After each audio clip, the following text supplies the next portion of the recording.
A few months ago, if someone had told you that schools, workplaces, transportation networks, and even cities, regions, and countries all over the world would go into lockdown, that might have seemed quite incredible.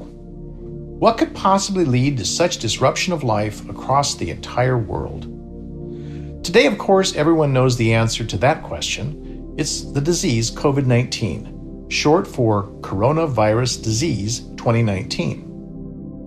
Similar to how the disease called AIDS is caused by the virus called HIV, the COVID-19 disease is caused by a virus with the name Severe Acute Respiratory Syndrome Coronavirus 2, or simply SARS-CoV-2.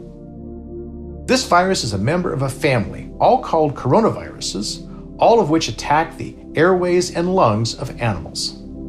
There are hundreds of such viruses, only a few of which infect humans.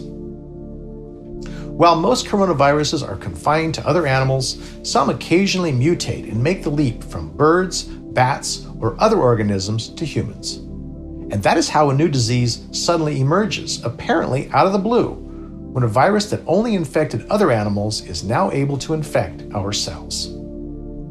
The virus that first emerged in Wuhan, China in December 2019 is a brand new coronavirus, so it's also referred to as a novel coronavirus, one that didn't exist before.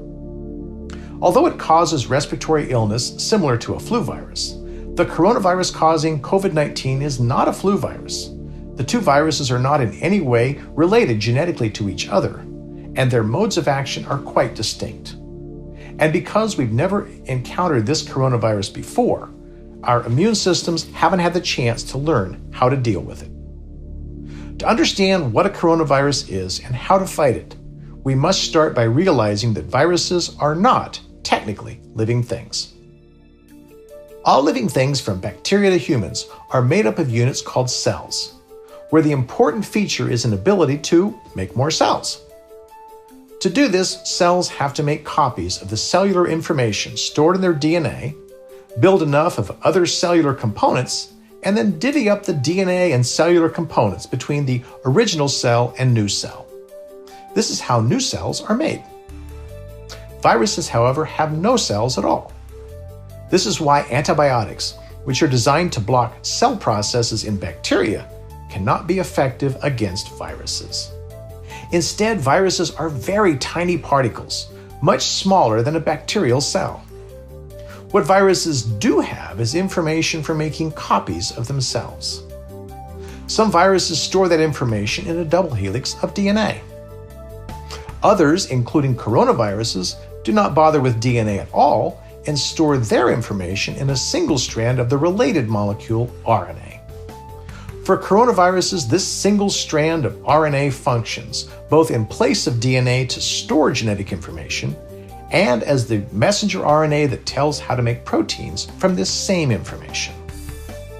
The coronavirus's RNA is wrapped up in a little structure of ball-like proteins called capsid proteins or nucleocapsids.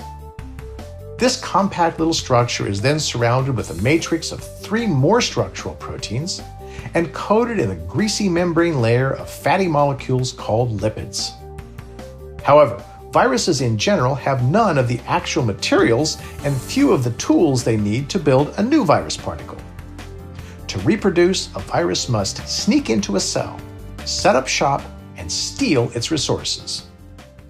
The virus starts with spike proteins embedded in the surface of the fatty layer. It is the spike proteins which give the coronavirus its name, its distinctive shape, and its method of breaking into cells. A coronavirus uses its spike protein as a sort of key, which it inserts into a compatible receptor protein on the surface of the cell it infects. The specific receptor targeted is called ACE2, which is abundant in cells of the respiratory tract, and why you need to be careful to avoid touching your hands to your face. By attaching to a cell receptor, the virus gains entry into that cell in a process called endocytosis, where the virus is absorbed into the inner portion of the cell. Once inside, the coronavirus releases RNA instructions for making new copies of itself, and it hijacks cellular resources to make thousands of new virus particles. Structural integrity for the virus particles come from the virus's membrane, M, and envelope, E proteins, which also play important roles in the process by which the viral particles assemble, mature, and are released from the cell, a process called morphogenesis. Assembly of the virus takes place during these proteins' movement through the cell, where they get refined by cellular machinery, including the endoplasmic reticulum and Golgi apparatus, en route to their exit from the cell. During the assembly of a viral particle, the virus also steals lipids from the infected cell to wrap itself in a lipid membrane. Now, not all viruses are enveloped in a lipid membrane, but the fact that the coronavirus is an enveloped virus gives more protection for the capsid, a stickier structure for attaching to new cells, and perhaps greater concealment from antibodies. The finished viral particle travels to new cells via drops of watery fluids. The watery fluids are why social distancing recommendations focus on eliminating exposure to virus-containing droplets, typically expelled from the mouth and nose by sneezing or coughing, and making their way to ACE2 receptors in your airways and lungs. The fatty envelope of the virus helps explain why washing hands with soap and water is a simple means of fighting viral spread. This works because the soap does two things. First, the greasy lipid coating of the virus is dissolved by soap. Without that protective layer, the virus falls apart. Second, soap also disrupts the structure of the spike proteins and the nucleocapsid proteins coating the RNA in the core of the virus. Disrupted proteins no longer function, so the spike protein can't bind to cellular receptors, and the RNA is no longer protected. In short, soap delivers a triple punch. It dissolves the lipid coating, it disrupts binding by the spike proteins, and it disrupts any proteins protecting the RNA. Bare RNAs are extraordinarily unstable outside of a viral particle and are readily destroyed. Alcohol-based hand sanitizers with ethanol or isopropanol work similarly, in part by altering the chemistry of the watery drops surrounding the virus. As small alcohol molecules surround the virus, reducing the amount of water, this has two effects. First, alcohol loosens and at high enough concentration damages the tight lipid layer. This allows the alcohol to gain access to any of the viral proteins. If the lipid layer is sufficiently damaged, this also unmasks the nucleocapsids hiding inside the lipid. Second, alcohol disrupts the hydrogen bonds that help stabilize all of the virus proteins, causing them to lose the bonds holding the virus particle together. So similar to what happens with soap, the viral particle is destabilized, the RNA is released, and again quickly becomes unstable outside the viral particle. The body fights the virus by activating immune system cells called macrophages. These cells help protect the body by engulfing and digesting foreign substances that lack the type of proteins specific to a healthy body. Together with T cells and other immune system cells, macrophages release signaling molecules called cytokines that can induce inflammation to attack and protect against the virus. The immune system, however, can overreact, as sometimes happens with flu during more severe infections, when the lungs can get inflamed due to secondary infections of viral or bacterial pneumonia. So as the body tries to fight off the pneumonia, the immune system may go into overdrive and release floods of cytokines. Paradoxically, this cytokine storm, as it's called, which is aimed at defending the body against infection, can instead cause acute respiratory distress and damage the lung cells the body is trying to save.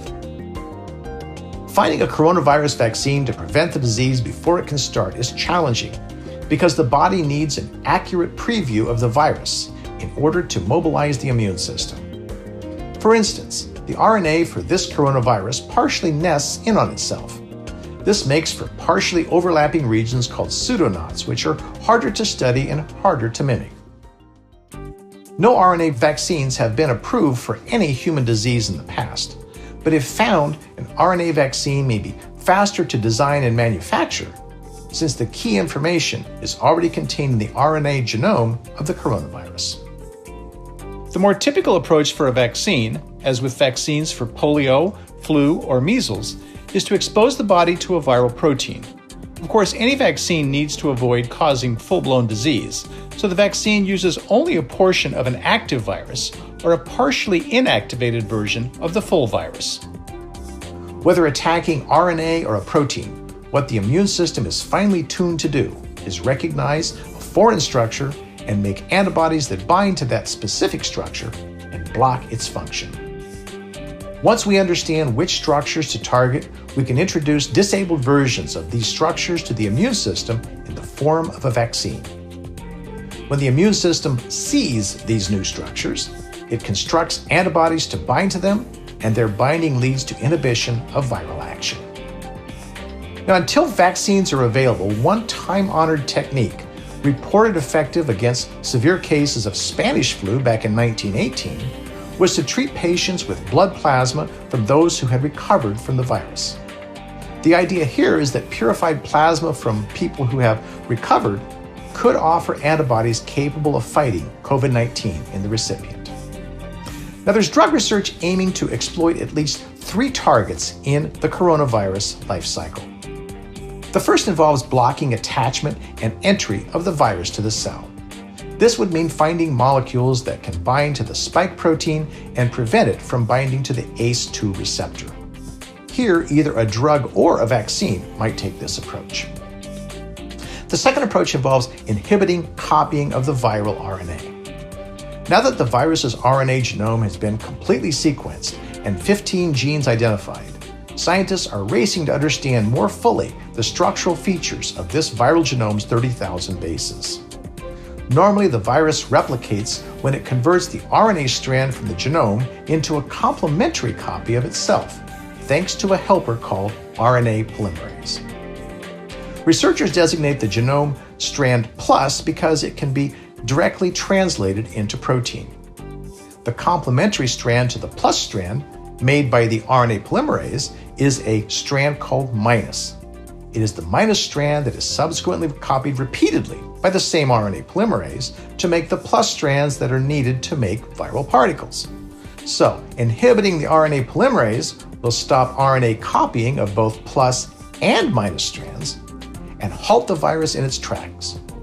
One such drug may be remdesivir, which was originally intended to block the RNA polymerase of Ebola, though significant clinical trials will be necessary to determine its safety and effectiveness for treating coronavirus patients. The third approach might involve blocking action of viral proteins inside of cells. This can help reduce the likelihood of the virus being able to properly function once it is inside of a cell. Intense efforts are underway to determine the structures of the viral proteins, so drugs can be designed that attach precisely to these proteins and disable their functions. One promising strategy is to target a cellular enzyme called a protease that is needed to convert a large viral protein complex called a polyprotein into the smaller protein pieces needed by the virus. By inhibiting the cellular protease involved in this process, it might be possible to block the virus from effectively reproducing itself. Blocking the action of a cellular protease is one aspect of HIV treatment, for example, that has been successful. What sort of targeting are we trying to hit? Compared to other RNA viruses, a coronavirus genome approaches the upper limit in size for the known RNA viruses. It's about twice the size of a flu virus genome. Scientists may be able to exploit the genome's larger size when trying to disrupt the tightly packed coronavirus particle. Also, unlike the flu virus, replication of the larger RNA genome of the novel coronavirus seems to include some molecular proofreading that reduces the rate of mutation well below that of flu virus mutations, meaning that scientists working on coronavirus have less of a moving target to try to hit. We have already been living with a worldwide spread of 4 milder members of the coronavirus family, 2 known since the 1960s and 2 discovered in 2003. These 4 coronaviruses are partly responsible for about a quarter of common cold cases, although colds are also caused by smaller RNA-based rhinoviruses as well as by larger DNA-based adenoviruses. Each strain of severe human coronavirus has mutated in animals and then jumps separately to humans. But despite evolving separately, the severe coronaviruses that have infected humans seem to have very little difference in their main structural proteins. It may be that greater mutations in so-called accessory proteins differentiates how fast-spreading the novel coronavirus is, compared with its slower-spreading but more deadly original SARS coronavirus that appeared in China in 2002, or the MERS virus, Middle Eastern Respiratory Virus, which appeared in the Middle East in 2012. These 2 viruses respectively killed 10% and 30% of those they infected, but fortunately traveled much slower than the virus causing COVID-19. Thousands of existing drugs, as well as potential new treatments, are being screened for their ability to block virus attachment, interfere with copying, or disrupt virus proteins. Small-scale studies are the quickest and easiest to do, but may report apparently good results that occur merely by chance. That's why large-scale studies will also be needed to verify any promising results. Until effective treatments are available, we should each do whatever we can to reduce and delay the spread of the virus. What's wonderful is how scientists all over the world are working furiously to develop vaccines and treatments. It's inspiring to follow their efforts, from the remarkably fast start of early-stage testing to what we can all hope will soon be significant advances towards a cure for COVID-19.